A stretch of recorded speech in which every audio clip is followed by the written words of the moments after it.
The Philippines is the first country in Asia to do direct potable reuse. Mas mahal po ang mag-treat ng wastewater to just water that can be released to the environment. 98% of Metro Manila actually has water 24/7.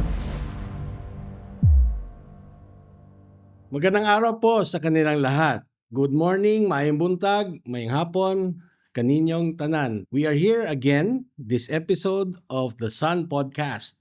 At isang magandang issue ngayon ay ang tubig. Hindi yung tubig na kailangan ng flood control. Hindi rin ito yung tubig na binabaha tayo, but ang tubig na ating iinumin. At sino pa na magrepresentar para sa atin about potable water is the Chief Regulator from MWSS, Attorney Patrick T. Magandang umaga. Magandang umaga po, Tito. Magandang umaga sa ating mga listeners and viewers. So ano iba yung MWSS? Ang MWSS po ay stands for Metropolitan Waterworks and Sewerage System Regulatory Office. Yan po ang buong pangalan ng aking ahensya. MWSS dati po, before 1997, dati tawag dyan is Nawasa? Nawasa. Tama po. Ah, Dati Nawasa yan, tapos naging MWSS, tapos naging hiniwalay po yan, naging MWSS Corporate Office at nagkaroon po ng Regulatory Office when the MWSS was privatized in 1997. so MWSS Regulatory Office is a private No, it's a government agency. government agency. Yes. We I see. regulate Manila Water and Maynilad, the two concessionaires that won in 1997 to provide water and wastewater services in Metro Manila. May binanggit ka sewage, Sewerage, yes, tama. sewerage, kasama yon. Tama. Kasama yon. Sa aming mandato, we regulate the two concessionaires in their provision of sanitation services. You mean even the household, even mga commercial establishments? Household waste normally. Hindi kami, they are not required to treat those industrial waste which are under the DENR na. I see. So ngayon, in terms of clients, customers, ano yung protection nila with your office? My office is mandated to regulate Manila Water and Maynilad. So if you are under them, you are under my protection. Meaning, pag may problema po kayo sa tubig, may problema kayo sa water bill nyo, may problema po kayo sa potability ng inyong tubig, availability ng inyong tubig, pwede po kayo pumunta sa aking opisina at I can talk to Manila Water and Maynilad to address the issues. Pero di ba, mahal yun if you want to do a water testing, that's expensive. Do you do the service o silang yung concessionaires ang naggagawa nun? We also do random testing sa ating ating mga customers. Tine-check po natin to double check the service of Manila Water and Maynilad. Manila Water and Maynilad are required to do the testing themselves, but we need to double check. So kami po, may mga tao po tayo na umiikot at kumakatok pa minsan sa mga bahay para po mag-sample ng mga tubig sa gripo. So ibig sabihin, when the concessionaires do their water testing, pinapadala pa sa inyo or is it kasi may mga bisita tayo dito, app na daw app yung ginagamit nila, yung reporting. Ang ginagawa po nila ay yung dinadala nila yung samples sa kanilang laboratory at ang results nun pinapadala sa amin to prove that potable ang kanilang tubig. Pag may problema, kailangan din po kami ma-inform. So you also check? Yes. You Tama po counter-check?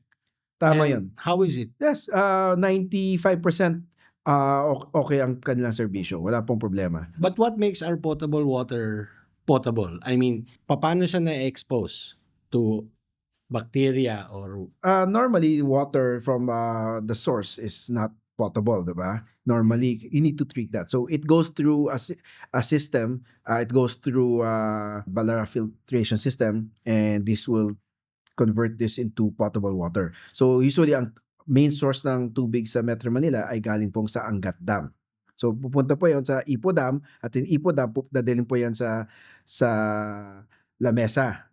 Doon po, may bypass po doon ay kalahati po pumupunta ng tubig sa Balara, kalahati sa Lamesa Treatment Plant. Doon po nila tinitreat itong tubig using advanced technology para po ma-provide ang potable water sa ating mga customers. So you have two filtration plants? Madami po. Not just two. we have Several in La Mesa. We have several in Balara. We also have several treatment plants sourcing water from Laguna Lake. Laguna Lake. Yes, We are sourcing water from Laguna Lake. Yes, that is correct. Kung saan may mga fish pen. Opo. Mas kailangan na higher level of treatment pag kumukuha po tayo ng tubig sa Laguna Lake. But majority of our water source is actually coming from Angat Dam.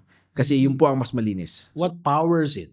Is it electricity? Is it solar? Is it diesel? The treatment plants are being powered by electricity. So what Manila Water and Maynila do is they purchase power from renewable sources to make it sustainable. But of course, but that's not majority of their power source because sometimes they have to use the usual coal power plant source. But they're trying to transfer now to renewable energy, and they're also putting up solar panels in their treatment plants to supplement their power needs. So what you're saying is that they not only concessionaires or distribute the water, they also the ones in charge for the filtration of the water. The treatment of the waters. When they had control of the water, so the contract states na from the source, it goes to their plant and they distribute. They treat it, then they distribute it. Then afterwards, pagtapos ng gamitin ng ating mga consumers, that water, that their wastewater is also going to be treated by Manila Water and Maynilad. The wastewater. Yes, So parang isang cycle. correct. Pero nababasa ko kung minsan napapanood ko yung mga wastewater, pwede namang inumin ulit. Tama po May yun. ganun ba? Yes, actually. Pero huwag niyo sasabihin sa tao kasi Hindi, we announce it. We are proud of it. Actually, yung problem. the Philippines is the first country in Asia to do direct potable reuse. Really? Apo. Narinig niyo po ba yan? Okay ba sa inyo yan? That must be hard to the acceptance of the public. Surprisingly acceptable sa Really? we have no complaints so far. That's good. That's good to hear. Kasi alam mo kung minsan ng mga Pilipino, ang tawag delikado, yung hindi ko naman masabi na maarte.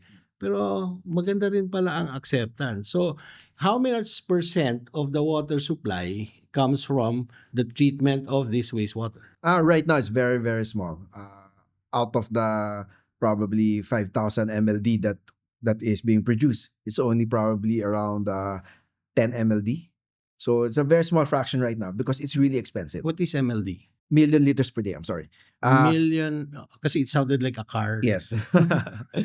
MLD. Po. Right now, the water consumption of Metro Manila is around 5,000 million liters per day. Okay. Around 4,000 comes from Angat Dam. Around 600 comes from Laguna Lake. Okay. Then around the rest are from deep wells. So ngayon, pag-distribute ng water, merong water meter and then collected by the concessionaires and then goes to their operations. How do you earn? We're government. We don't earn actually. We source our funds from the national government, from the general appropriations. So walang share ang income? How? Ang requirement po is for the two concessionaires to pay MWSS corporate office concession fees, and these are used by the corporate office to run their operations, to build new water sources. They're building right now Kaliwa Dam. So it's targeted around 2028, 2029. So that's the thing that MWSS is doing. And they're also building new aqueducts from Angat Dam to the La Mesa bypass. Question. Nabanggit mo MWSS Regulatory Office and then you just mentioned MWSS Corporate Office. So, in the sphere of this MWSS, ano ba yan? Okay, the MWSS was basically split into two. There's the corporate office that owns all of the assets of the water concessionaires. So basically, after the term of the concessionaires end, all of these assets will be returned back to the government, to the corporate office. But right now, the MWSS Regulatory Office is the one that regulates the two concessionaires, meaning we monitor their key performance indicators, we monitor their business efficiency measures, we monitor all of their performance to make sure that they are doing their job. And at the end of the day, we set the tariff. Kami po ang nagde-determine kung magkano po ang pwede lang i-charge sa publiko. Ba't kailangan hiwalay? Hindi, yan ang best practices po around the world, that the one that's provide the water is separate from the regulator. So that's why there's actually a pending bill right now in Congress that to pass a Department of Water and a Water Regulatory Commission that will regulate the entire country. The entire country. Yes. That's good for us there. You heard about the gulo in Cagayan de Oro. Di ba? So, siguro, kailan ba yan mapapasa? Okay. Hopefully, we're targeting that it will be passed by next year. Sana po. Really? So, but that proposal was just submitted this Congress? O matagal na itong nabibinbin na panukala? What happened actually last Congress, it actually passed the House of Representatives already. It was already in the Senate. But naubusan ng oras. Kaya po hindi napasa.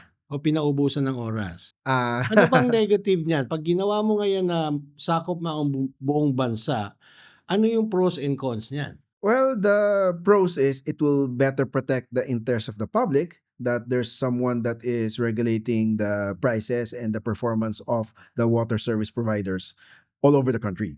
The cons is yung mga abuses ng mga ating mga private, lalo na, actually not even the private pati yung mga water service provider na hindi po magaling mag-provide ng serbisyo, somebody will be breathing down their necks. Pero ang layo ng Maynila for people down south. Makakaya ba talaga yan na magkaroon ng regulation na nandito sa Manila, ilang daang water districts, mga cooperatives, tapos iba-ibang mga kumpanya na concessionaires, no? And then you hear a lot of complaints, whether political or not, but in terms of efficiency, how does that one big regulatory office be able to enforce? Because right now, there is no one body that is doing that job. There's no one system. So, patsa-patsa, kanya-kanya, it's so fragmented. Yeah. Na nahihirapan yung mga tao. What should we do? Ano dapat gagawin? Anong dapat ang proseso to get their tariff, to get their projects approved? It's not the same for everyone. So, because of that fragmentation, that caused the problems in some parts of the country. I'm not saying all of the rest of the country are having problems. Davao is doing very well. And there are other cities that are doing very well. Cleanest water nga daw ang Davao, di ba? You can drink water from the tap. Is that true? Yeah, I believe so. But it's also same with Metro Manila. You can actually drink water from the tap in Metro Manila. The water that is coming out of the two concessionaires, the treatment plants, are potable. Really? Yes, you can drink that. Alam niyo ba yan? Even the one so okay, if we are able to recycle the wastewater, may target ba tayong percentage that is be available to the public for their consumption? We are only using direct potable reuse to supplement our supplies. I see. Kasi mahal po to. Mahal po talaga mas mahal po ang mag-treat ng wastewater to just water that can be released to the environment. Just imagine. It's because we need to promote circular economy and to address the gap in the water supply. Because right now, even if we have 5,000 MLD of water, the problem is that there are portions in Metro Manila that are still having problems getting their water because of the terrain. Alam po natin, water usually by gravity yan. So, pinupush yan dapat and nahihirapan din to reach the southern portion of Metro Manila.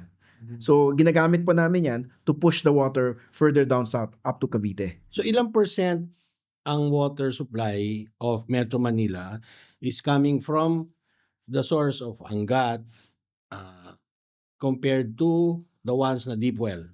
Around 90% are Angat. Around probably 4% is deep well. 4%? Around 4% siguro. 4% deep well and other small dams. And what is your coverage when it comes to mga subdivisions? 'Di ba normally may sarili silang water tank, meron silang deep well pump. It depends kasi. Oh. Not all of the subdivisions are connected directly with Manila Water and Maynilad. A lot of them have actually a bulk water supply.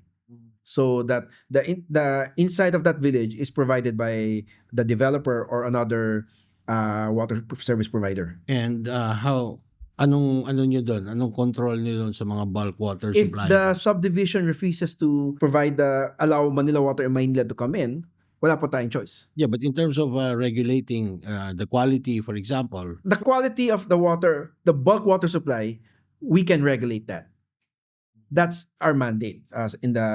If you're inside the concession area, we can regulate the quality of the water and the availability up to the meter, the bulk, the mother meter. The problem is, after that, wala na po kaming jurisdiction. That's why we need the WRC.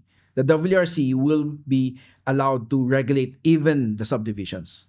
really. Yes, that's correct. So ngayon yung sinasabi nating pilferage, hindi nyo sakop 'yon. It's included as long as it's the pilferage that's happening with the two concessionaires. Oh, really? Yes. So the it's called the non-revenue water. So Ilang percent it's a very very minimal lang naman. Probably less than 1%. ang pilferage? But then yung the rest of the NRW, the non-revenue water, ano yung percentage ng Metro Manila? The non-revenue water of Manila Water is around 13%. In Metro Manila, Manila Water is at 13%. Maynilad right now is at 34%. 34? Yes. That's quite high. It's still high.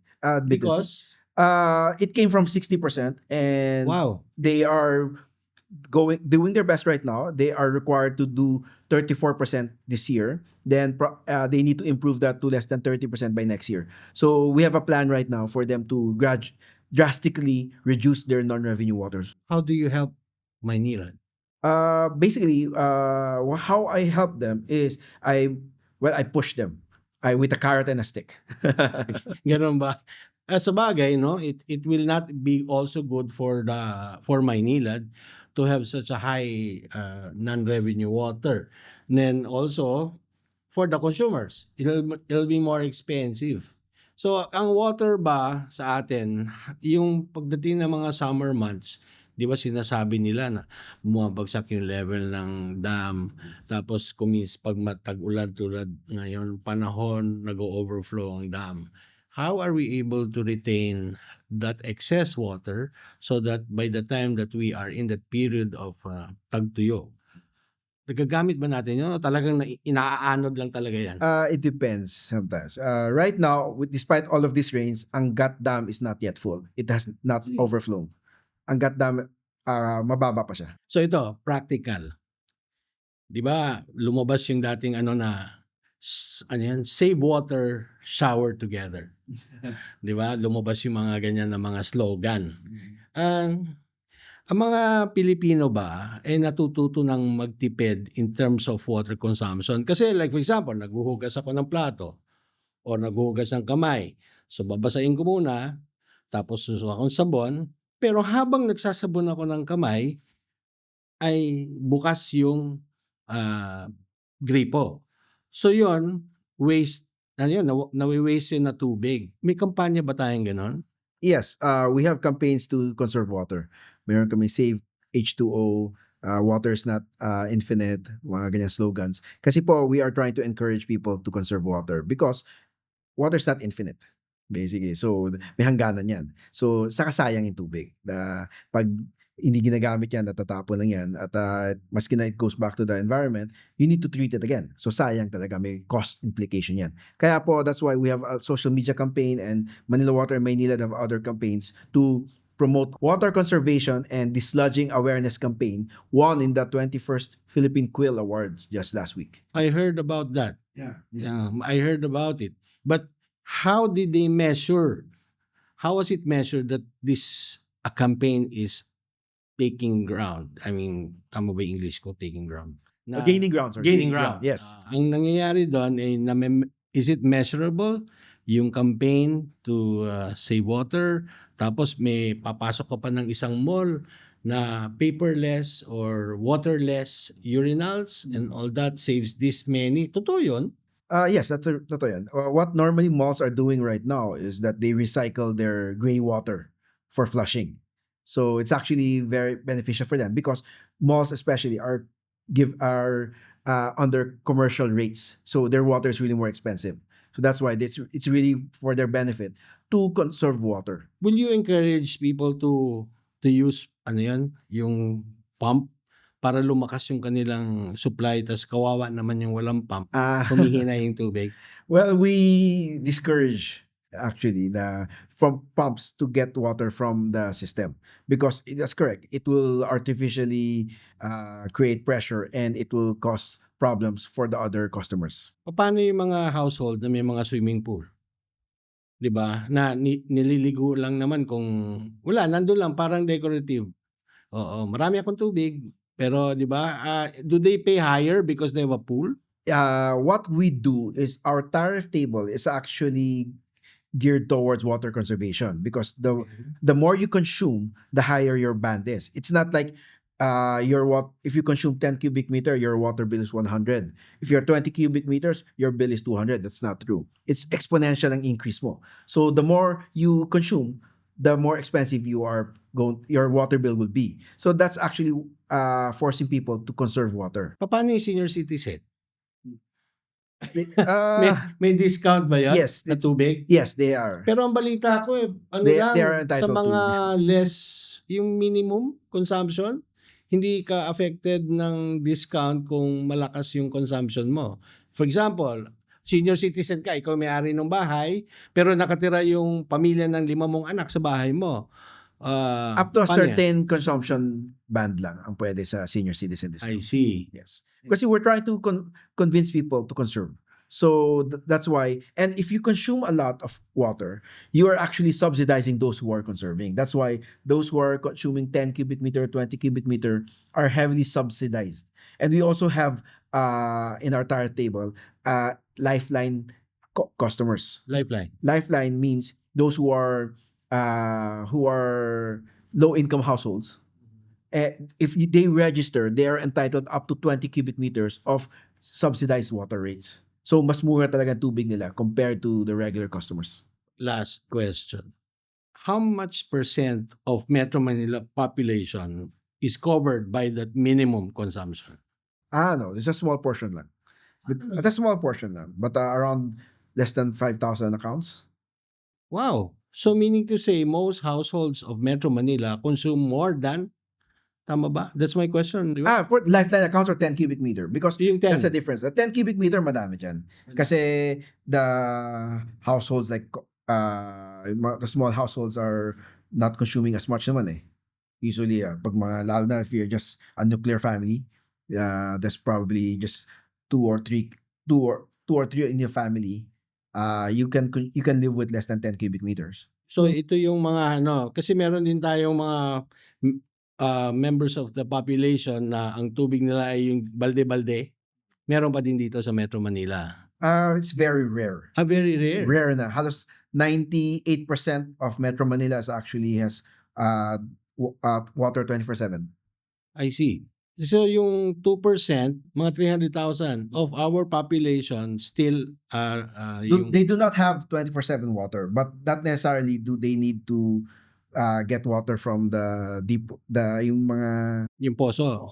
So narinig po nyo na because of the active or sabi natin proactive, may mga measures po ang ating MWSS Regulatory Office na masakop ang halos lahat ng population ng Metro Manila, not just in terms of providing for adequate water supply, also potable supply, but also in terms of conserving our water. And we hope that this Congress will be able to pass that law that will encompass now the entire country so that there will be more or less a uniform policy enforcement so that best practices are shared, no? Hindi yung feeling namin 50% kami. Yung palang 60% pwede na nga lahat eh. Pero kami ilang dekada na hanggang ngayon 50% pa din. But anyway, there is hope for us here, and we hope that this morning we were able to clear up some issues that you consumers are directly affected. And we hope that our two concessionaires will be able to deliver the service and for Maynilad to further reduce that non-revenue water. Maraming salamat, Sir Patrick. Attorney pa ha. Pero hindi mo daw kailangang maging abogado. No? Tama ba? To be the chief regulator, To it's be the- not oo. required. Several chief regulators have been engineers, several have been in the finance profession. So, hindi naman kailangan. Hindi kailangan. Pero kailangan natin si Attorney Patrick.